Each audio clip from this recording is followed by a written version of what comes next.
Good afternoon, Muttonistas. I'm in Phuket, Thailand, which probably doesn't relate to the video that you're about to watch.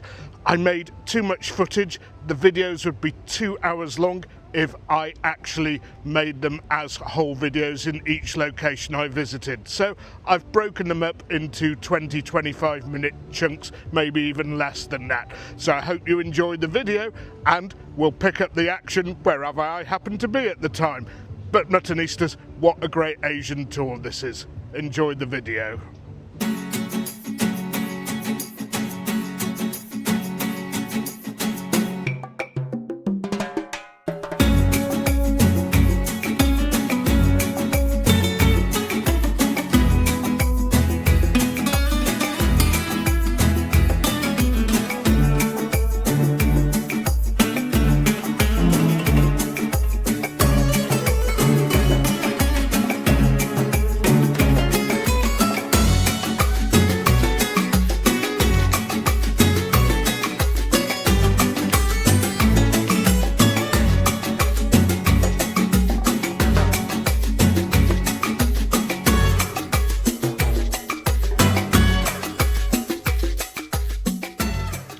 Welcome to day 2, Muttonistas.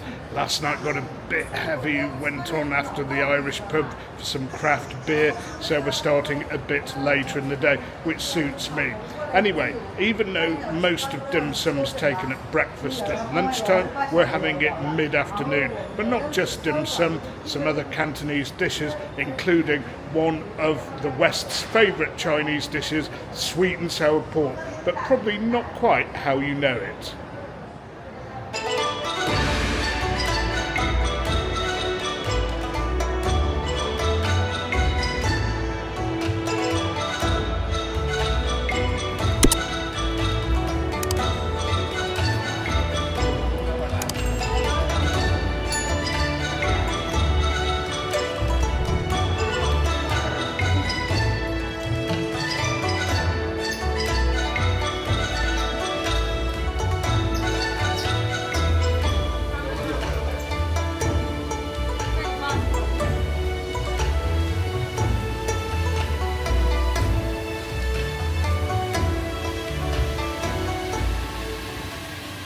And Muttonistas, believe it or not, we are in a shopping mall. In the Far East, actually shopping malls are a much better bet when it comes to eating out. I would never dream of eating in one in sunny Manchester. Over here, some great options, and we're at a restaurant called Tao Ju, which, as I said, serves a classic Cantonese dishes, dim sum all times of the day, but the highlight for me is going to be trying this sweet and sour pork because it's a dish when I'm in Britain that I avoid like the plague.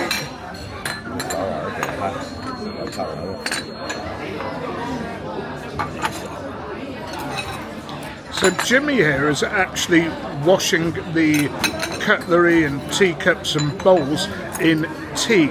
Now, I'm not exactly sure why that is. Maybe there are suspicions of iffy hygiene in Chinese restaurants. I don't think it's that bad myself. But I suppose washing things in boiling hot liquids, water or tea, is never going to be a bad thing anyway. Though I must admit, on the rare occasions I'm out and about eating and drinking on my own in China, I never bother and I never seem to get any sort of upset. And apparently the first run of the tea needs to be discarded anyway. We're having oolong tea, my favourite, hopefully some water as well. No booze for me with this given last night, no booze yet today. And wow, am I looking forward to this yet again. And the tea is indeed ready. I don't know if you can see the colour of the tea there. Oolong tea, again my favourite, differentiates a little bit from jasmine. I think this is more refined, and of course jasmine, the name actually tells you and has a clue in it, is a little bit more floral. Not by much though. And you might never see me having like a traditional British cup of milky tea. I don't like that sort of tea. And to be honest, the extreme bitterness of Indian tea, I won't even have it black unless it's one of their green teas, which they don't actually have very often. But give me any black tea from Iran, Russia, Turkey, here, Korea, Japan, I'm all over it. Right, Muttonistas, the food has started to arrive, and we started off with a Cantonese classic. Now, when I first tried these, I thought they were a weird and wonderful creation, but they're actually such a classic dim sum that it's something that I wouldn't consider to be abnormal, but it might be for you, Muttonistas. Chicken's feet. So, as you can see in front, chicken's feet, which I mentioned, they're served in a garlic sauce with, I think, a bit of black bean in it, not quite sure. And we have crispy tofu with a sweet chili sauce. So here we are, chicken feet. You've got to be careful with the sauce here, it drips off. The skin is the most wonderful thing ever, it soaks up the sauce, but there are a lot of bones here. It's a bit gelatinous, very bony. I know some fancy places actually debone them for you, but not here. But as long as you're happy spitting them out, you get the most wonderful taste sensation.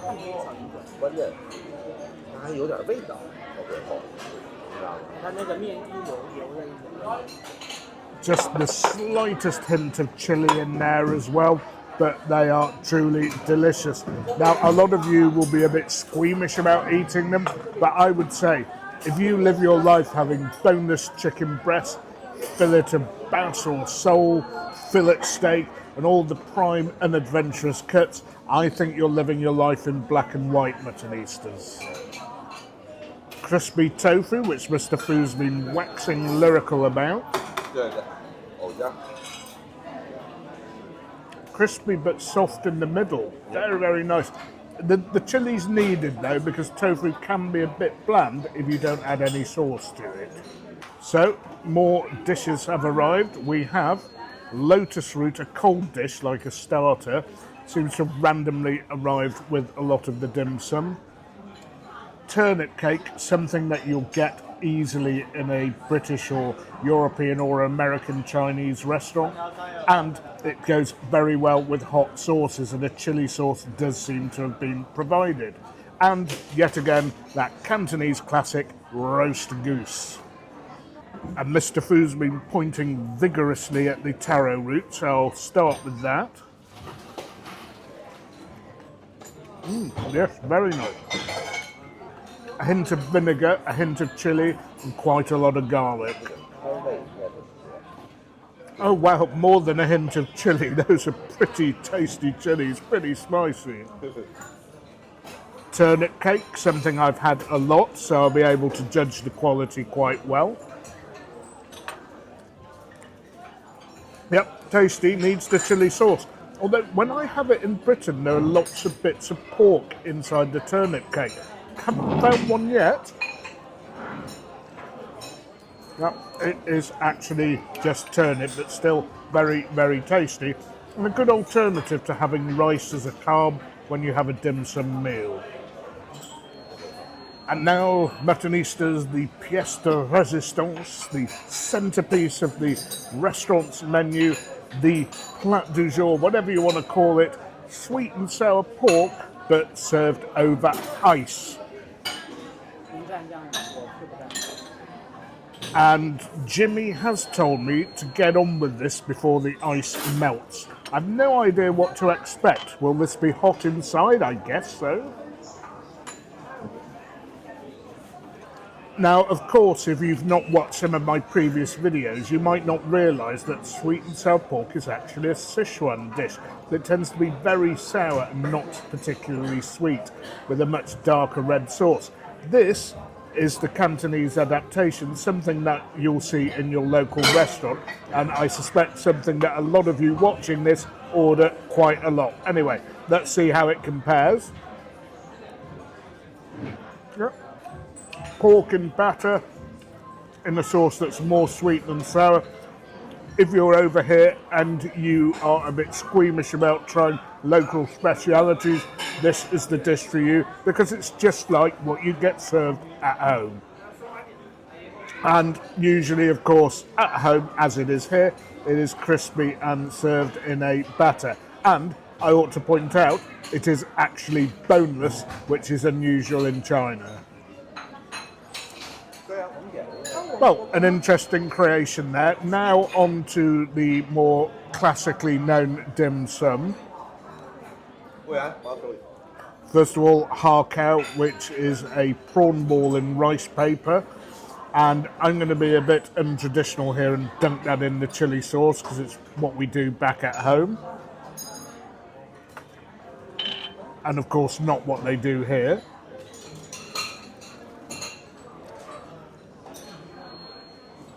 Really good, really good. Tons of prawn in there, very thin sheet of rice paper, better than I'm used to. I didn't actually think there'd be much of a difference between what I get at home and here, but there is. Another one a lot of you will know about, siu mai, comes in fours. This is pork and prawn, I believe, and covered again in a little rice paper style wrap. And what a dumpling again, fantastic. I didn't even need the chili with that, it was delicious without it. And 3 is actually a good number to eat dim sum. A lot of them come in 3s. That one comes in 4s, but it's rare. Might mean that I get to bag the spare one at the end. And the dishes are flying out thick and fast here. Beef balls, again, something you can easily find. This is beef with bitter melon, something I'm supposed to eat as a type 2 diabetic. And we have, of course, Chinese green vegetable. Looks like it might be gailan or choy sum, I can never tell the difference. Jimmy's told me that that is actually choy sum. If I remember correctly, actually, gailan has much longer stalks than choy sum. And you get a bit more leaf with your choy sum, and I think that's been cooked in garlic. You can, at least you can in Britain, get it cooked in ginger sauce, which I slightly prefer, but they're both pretty good. Roast goose time, and you'll probably only be able to get duck where you are. In fact, in the north of China, you'll get duck as well. This is very important. We had it last night. It was fantastic. I don't know why I didn't eat the whole plate of it last night. But again, that crispy skin, so important. Don't throw it away. And always ask for it on the bone. So the goose again, absolutely fantastic. Tender with all those meaty juices dripping out into your mouth. And don't have it reheated because it will dry up the duck. If you're at the restaurant and you're not sure, say you'd like it the way the Chinese have it, because they usually try and cater for Westerners and make it hot by reheating it off the bone, and it can be a little bit dry and you miss some of the flavour that the bone imparts. And now the beef ball. This is something again that can vary wildly in quality. There should be a lot of herbs in here to enhance the flavour. Maybe I think a bit of spring onion as well.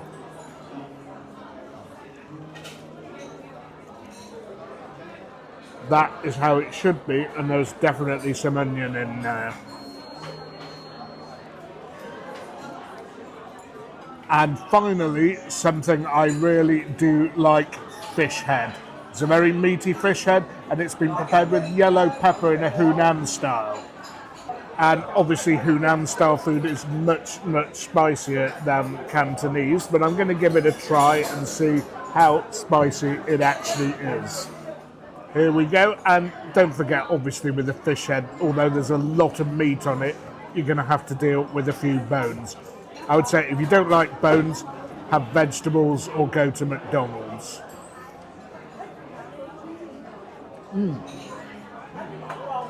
Beautiful piece of fish, that very lightly cooked.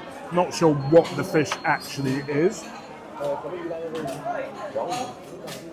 And the chilies have a bit about them, but it's not as strong as you get in Hunan. Actually very nice this, because you get more of the delicate flavour of the fish here. And finally the bitter melon with beef.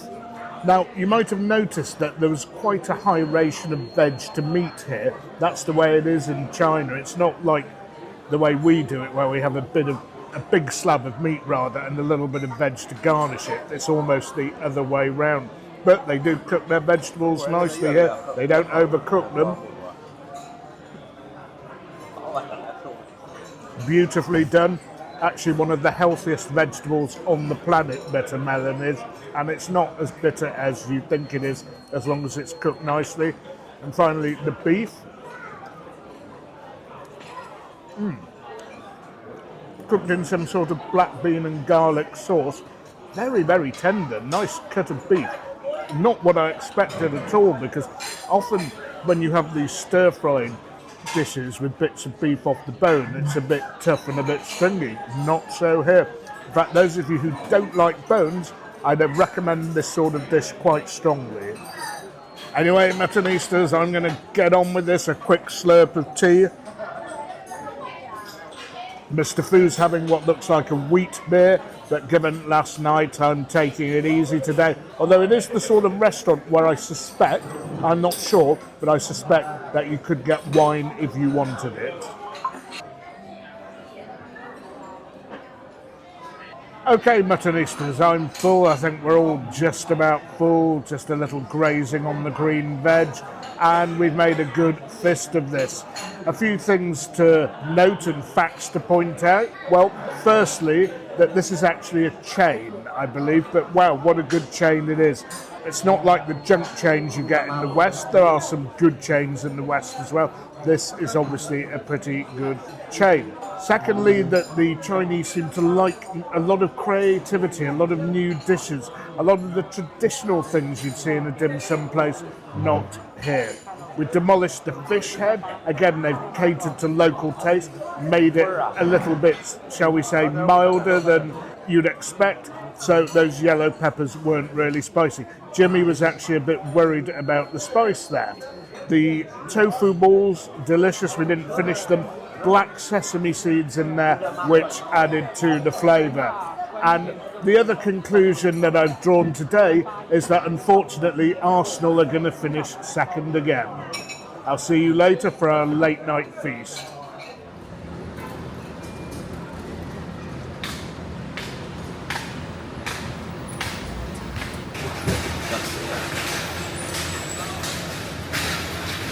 Right, Muttonistas, something you don't often see on my vlogs, mornings.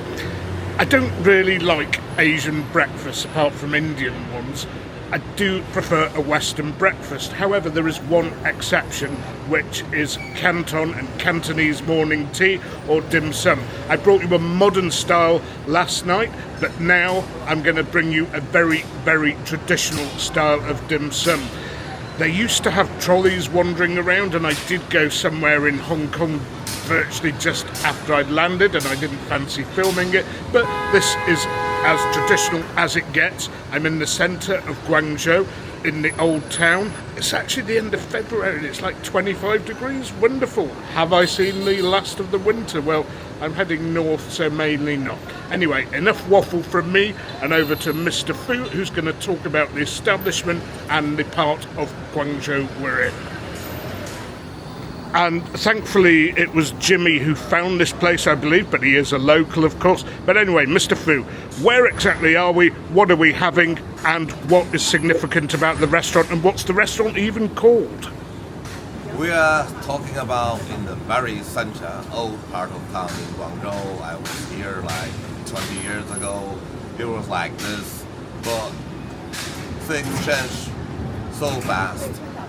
Used to be when you have breakfast, you sit down at the table, they push the trolleys and you choose whatever you want and they will deliver to you. But now, maybe it's because young people, young generations, they just use a card to pick what you want. Maybe that's made them easier for them.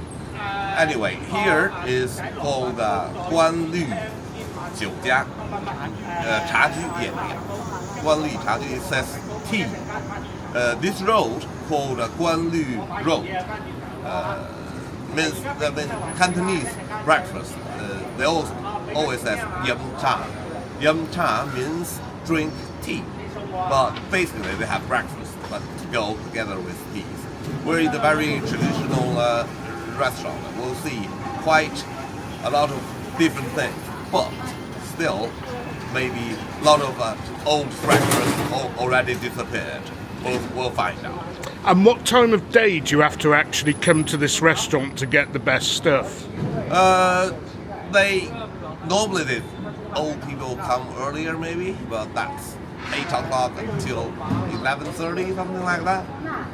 They open like afternoon too. But I mean, this is sort of like all day breakfast. Okay, but no HP sauce, of course. 10 in the morning as we speak. Now, when you have this sort of meal in Europe or the United States, it does actually tend to be a lunchtime or afternoon thing. But here it is a little bit different. And in fact, all mainland Chinese I speak to, when they talk about this, they really do talk about it being a morning thing. They don't call it dim sum, they call it Cantonese Morning Tea.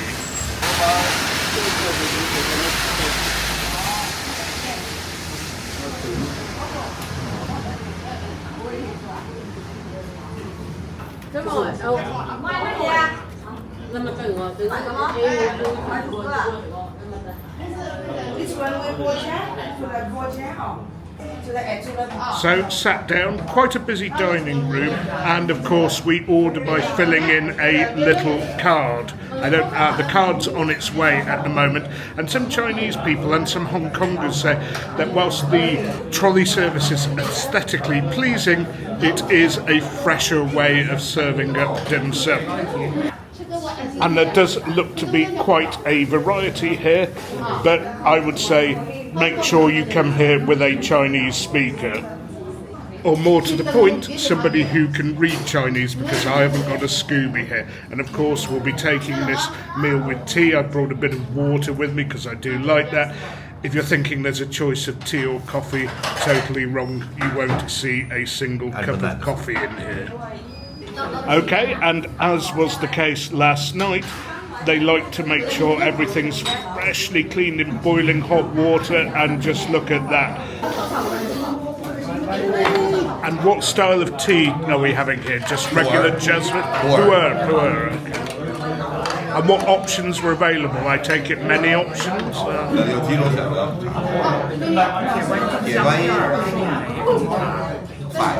5 different options.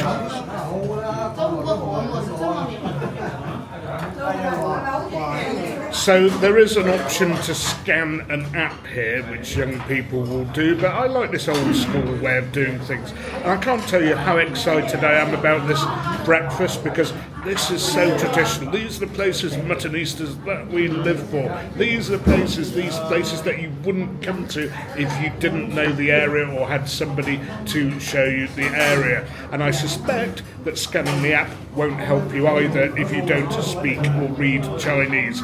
But it's not unsurmountable if you come here. I would recommend walking around the tables and pointing to stuff that other people are having. And as always, make sure you've got that Chinese method of payment here, because I don't think cash yuan, well, you might just about get away with cash yuan here, but an international credit card or your pound sterling won't go very far here.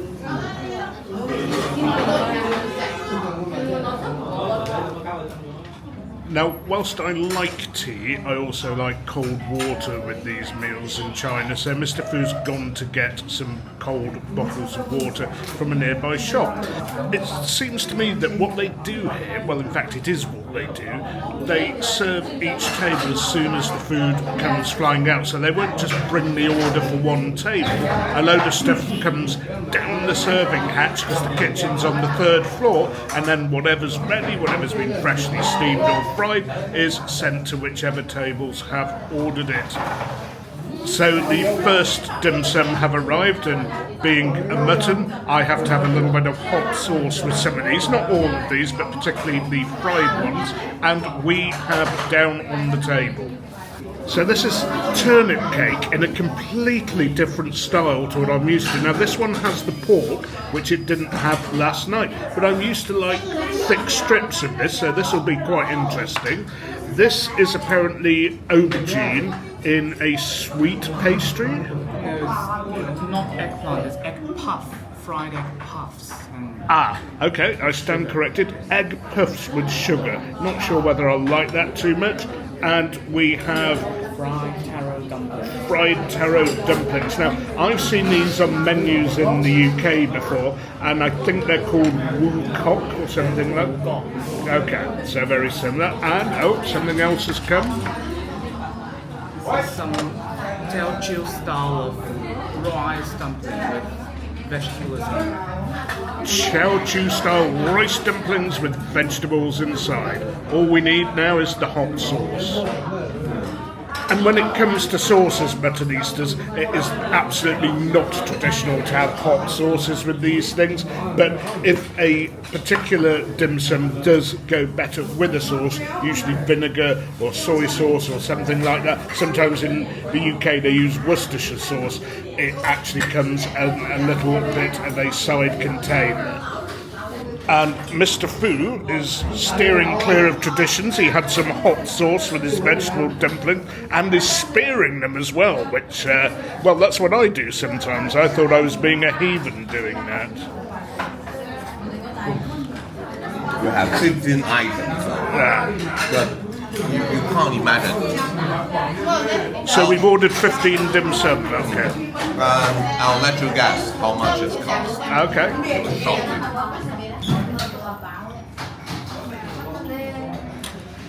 It's flying out thick and fast here. Char siu baos, you can see those easily or get those easily in most Chinese restaurants that serve dim sum.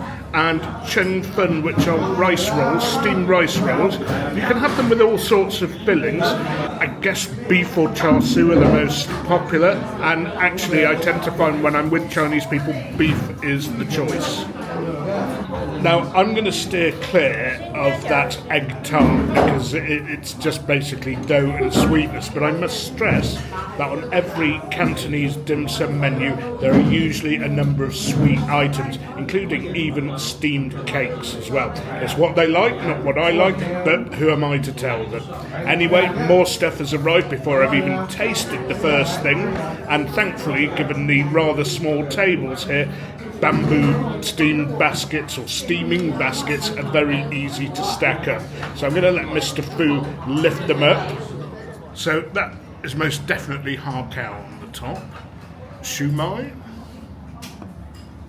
That looks like That is the chicken wrap, I think. chicken wrapped in bean curd sheet, Wrap is is it? something made of Potato.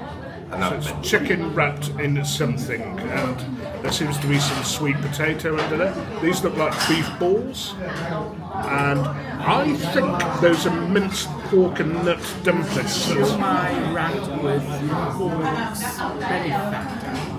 Okay, so it's shumai wrapped with pork belly fat. That's a new one for me. When I see dim sum that look like that in Britain, this tends to be actually spicy pork and nut, but this is different, I believe.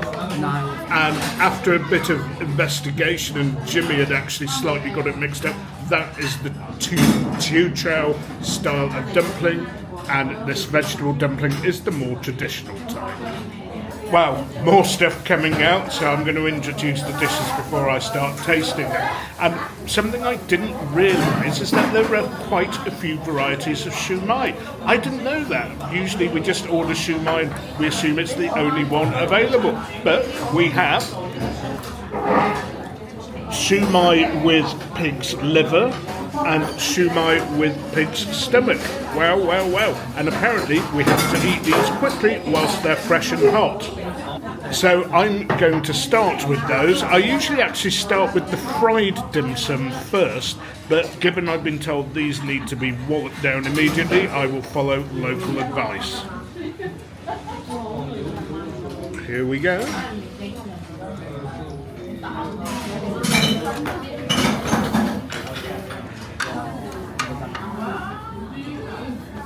So it does seem as if we were a bit quick off the mark, so it did come.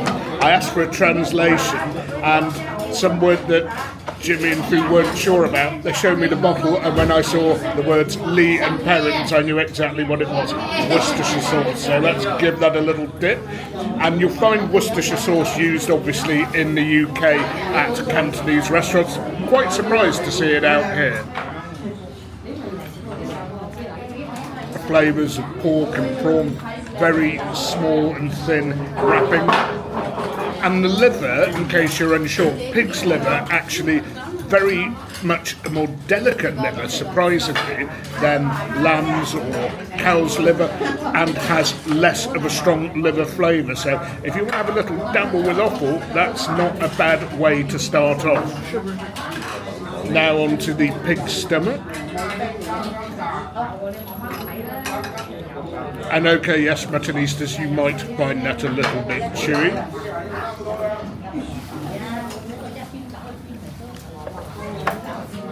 But the shumai itself was actually very similar to the other one. So let's try the traditional shumai whilst we're at it.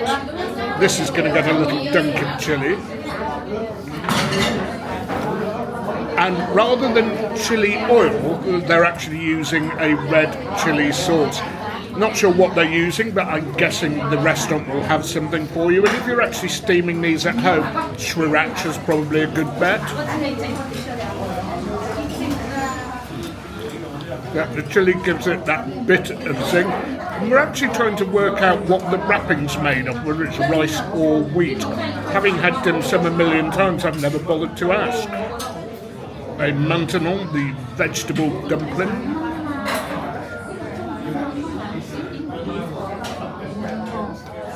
So wheat it is.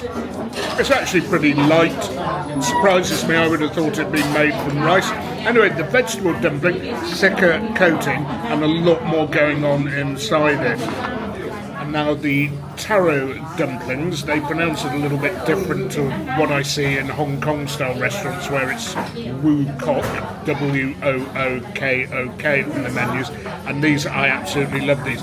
I order these all the time, but a word of warning, in my experience, when there are Chinese customers there, these go pretty quickly, so if you're a little bit late in the afternoon, you might not get these.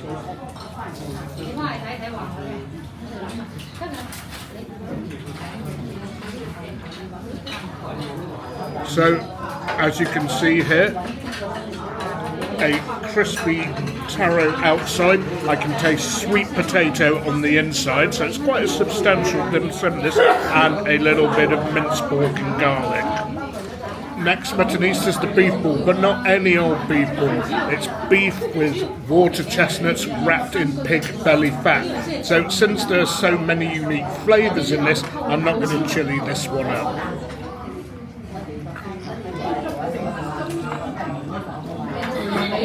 And I could taste a bit of spring onion and a bit of ginger in there, so absolutely the right call not to chili those beef balls up. Now onto the har cow, which I think is prawn balls in a rice wrapping. You'll see them everywhere, although last night I have to say they were incredible. Maybe the new style works over the old here, but I'm sure this will be pretty good as well. This is getting chilied.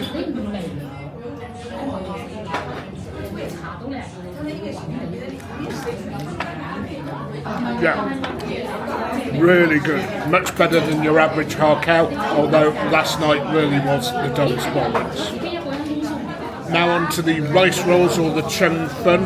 I've had to actually use a spoon for this because I made such a hash of using chopsticks that I caused the rice rolls to disintegrate.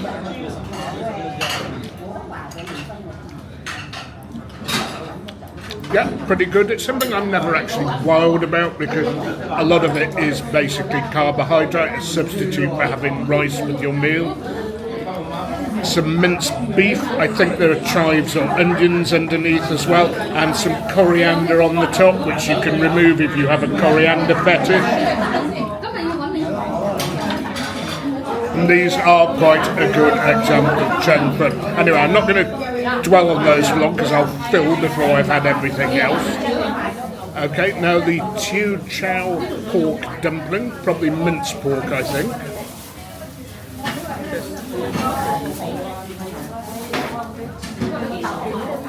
Yeah, always one of my favourites. Thicker pastry, as you'd expect, because it is actually, or thicker wrapping, because they are much bigger, and they have minced pork. And as I thought, they do have nuts inside. Gives that little bit of crunchy texture. I love those. Now then, if you're in a really good European dim sum restaurant, you can find this. It's chicken, mushroom and taro, I think, or something like sweet potato, I'm not quite sure, and it's wrapped in a bean curd sheet. Basically look for mixed meats wrapped in bean curd if you're looking for this in a UK or European or North American restaurant. Not going to chili this because it's steamed in a delicate sauce.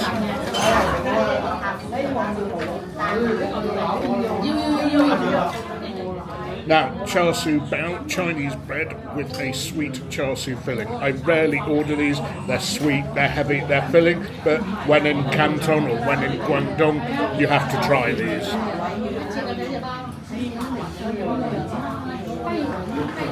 And they are quite pleasant, to be fair. Something I'd have for breakfast, to be honest, rather than for lunch, which is good because it is breakfast time, or at least for me it is.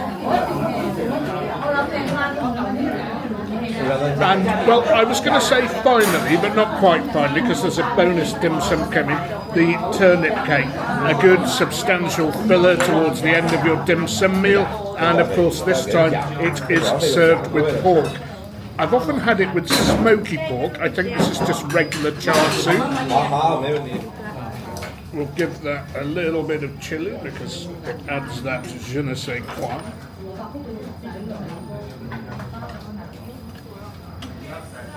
And I'm going to use my spoon rather than my chopsticks, possibly a little uncouth, but I was struggling with this and the chopsticks.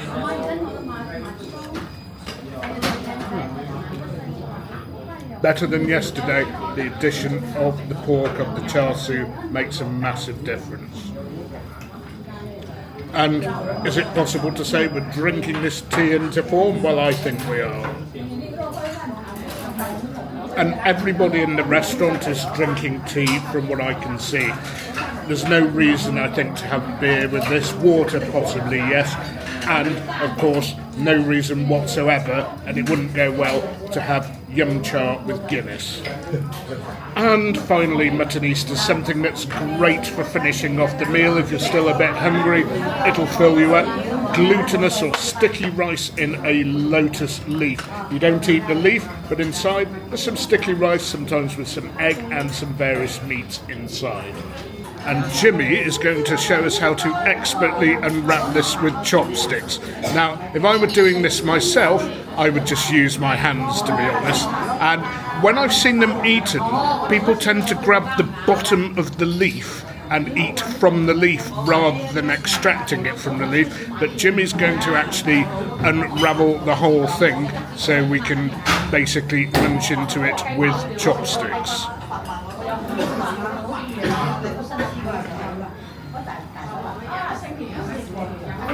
Et voila, a lot going on there. I'm not sure what the sort of sauce is on the outside, but you definitely don't need chili with this. I do need a quick slurp though first, because it's thirsty work eating these dim sum. They are actually a bit salty on the whole, these dishes are.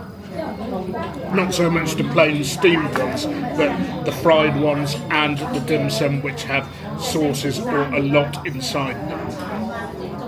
Now, apparently there are two ways of eating it, like this, to grab it like almost a kebab, where you undo the wrapping and eat it down from the top, or you could picket it with chopsticks. I'm going to go for the former. Apparently if people are in a hurry to go to work or something like that, they'll pick up a couple of these at breakfast time and eat them in this way. Quite heavy, sticky rice.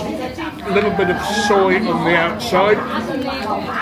Obviously it sticks to the rice because the rice is sticky, and inside all sorts of meats in there. Not sure what's going on, but I absolutely love this, and of course given it's so heavy, this will definitely be the last dim sum we have. Right, Muttonistas finished that delicious lotus wrapped glutinous steamed rice, and my stomach has now told me it's closed for business, so we've ordered about the right amount. Nearly but not quite finished it all. I would say Mr. Fu was not quite on form this morning, but here he is back for a second innings. And the total cost, I've been informed, it was 164, but now it's 176 after that bonus rice dim sum. So that, Muttonistas, is about £6.50 to £7 a head for all that, including tea. What stupendous value. The restaurant itself is set over, 3 floors of dining, ground first and second, and the kitchen only on the 3rd floor. So if you see the ground floor dining room full, packed to the rafters, there will be seating upstairs. Of course, if you see people queuing outside, I'd advise you get in line. You often have to do that to go to the best places in China. Anyway, I'm satisfied. I'm going to go now to do something totally un-Chinese and have a double espresso somewhere. And I will see you for the final meal from this vlog this evening. Not sure what it is, but Jimmy's been hard at work researching, and I'm sure it'll be something delicious and traditional from Guangdong province. Muttonistas, as I said at the beginning of some of these videos, not all of them, my footage was too long. I took too much footage. Well, maybe not, there's never such a thing as too much, but I've broken these videos down into small chunks. So I'm in Phuket at the moment, which will not relate to the end of most of these videos. I hope you enjoyed watching. Plenty more to come from my grand tour of Asia, but please remember until then to keep liking, keep sharing, keep subscribing, but most of all, don't forget, you can't beat a bit of mutton.